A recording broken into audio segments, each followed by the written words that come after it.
Make way for Noddy. Do it yourself, Noddy. It was a sunny morning in Toy Town. Bring, bring. A sleepy Noddy switched off his alarm clock. "That's better," he mumbled. "But why did I want to wake up so early?" "Of course!" Noddy cried, leaping out of bed. "It's my kite day!" He dashed over to the table. "And here is my very own kite kit," he said. "I'll have breakfast and get dressed really quickly." Noddy sang a song as he made his toast. "Jam today, I think," he said, trying to twist the lid off the jar. "Oh dear," said Noddy as he struggled. "I can't open this jar." "Maybe Mr. Sparks has a tool I can use," said Noddy. He jumped into his car and drove off. But Mr. Sparks' garage was shut. "Oh, bother," wailed Noddy. "How am I going to get that lid off of that jar?" Then Noddy had a bright idea. "Big Ears will know what to do." Noddy screeched to a halt outside his friend's house. "Big Ears, I need your help," he shouted. The front door swung open and Big Ears rushed out. "What's wrong, Noddy?" he asked. Noddy held out the jar. "I can't get the lid off." Big Ears looked cross. "Noddy, I thought you were in real trouble." "But it is an emergency," cried Noddy. "I can't have my breakfast until I open this jar." Big Ears sighed as he looked at the jam jar. "Look," he said, "it has a little ring on the top. Just pull it gently and the lid pops off." "Oh," said Noddy, peering at it in surprise. "I'm sure," said Big Ears sternly, "you could have worked that out for yourself."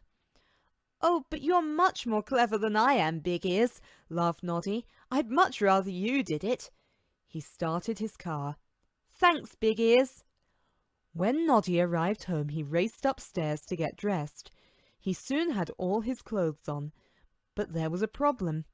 "Oh, bother, my shoelaces are undone. I hate tying bows. I know, I'll ask Big Ears. He'll do them up in a jiffy." Noddy drove quickly to Big Ears' house again. "Big Ears, come quick! I need your help!" he called. His friend opened the front door. "I was just about to have a bath, Noddy. Is it a real emergency this time?" Big Ears asked. "I can't tie my shoelaces," said Noddy, waving one foot in the air. "Will you do them up for me?"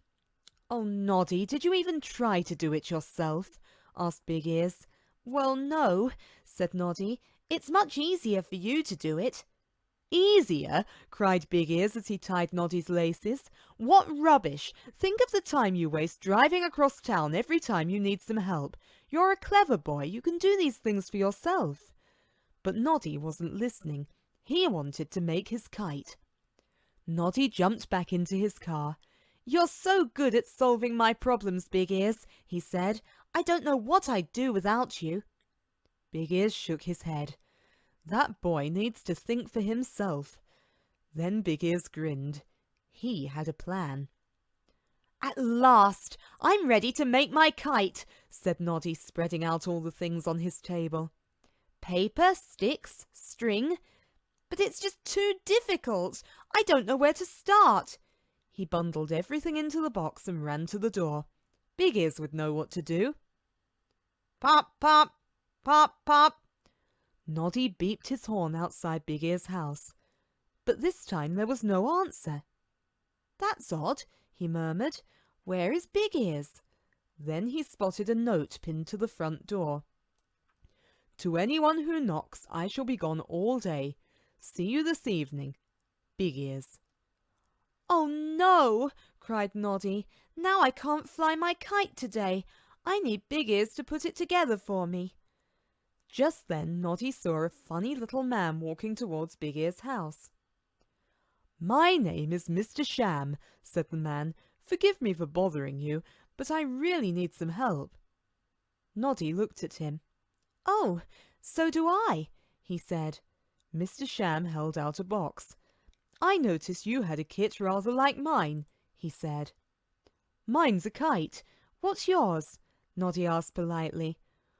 Well, said Mr. Sham, I need a shelf for all my books, so I bought myself a do-it-yourself shelf kit. The trouble is, I have no idea how to put it together. Can you help me? Noddy shook his head sadly. Sorry, no. Big Ears would know how to do it, but he won't be home until tonight. Well, let's pretend you are Big Ears, said Mr. Sham. What would he tell us to do first? Let's see, Noddy thought. He'd probably tell us to check all the pieces first. Good thinking, cried Mr. Sham, and he and Noddy tipped out all the pieces. What next? There's a picture on the lid, said Noddy. I think Big Ears would look at the picture to see where each piece goes. Noddy stared at the picture. Those are the things that hold the shelf up at either end. Mr. Sham tried to bang nails in with his fist. Ouch, he said. How would Big Ears stick the nails into the shelf? He'd use a hammer, cried Noddy, and piece by piece they made the shelf. We've done it, cried Noddy proudly. You did it, said Mr. Sham, but there's one more problem. This is brown. All my other shelves are blue. Noddy was now getting rather good at solving problems. Oh, that's easy, he laughed. We'll just paint it. When they had finished, they admired the shelf. It's beautiful. Thank you, Noddy. I could never have done it without you, said Mr. Sham. Noddy blushed. You're welcome, but I just used Big Ears' ideas, really. Mr. Sham smiled. But Noddy, Big Ears wasn't here. It was you who solved all the problems. Noddy beamed. Mr. Sham was right. If he could solve one problem, he could solve others. He picked up his kite kit, determined to put it together all by himself. Goodbye, Noddy, said Mr. Sham, picking up his new shelf. Good luck with your kit. Big Ears chuckled as he changed back into his normal clothes. Lucky Noddy didn't see through my disguise as Mr. Sham, he said to himself. He found out something very important today. I hope he doesn't forget how good it feels to do things for himself. Noddy did feel good making his kite. When it was finished, it looked so great he couldn't wait to show it to Big Ears. Hello, Noddy. I'm back. Do you need any help? Said Big Ears. No, thanks. Look, I've made a kite, all by myself. Want to come and fly it with me? I'd like to, Noddy, but I have a new shelf to put up, smiled Big Ears. Bye now, and have fun. I will, thanks, said Noddy, and drove off singing.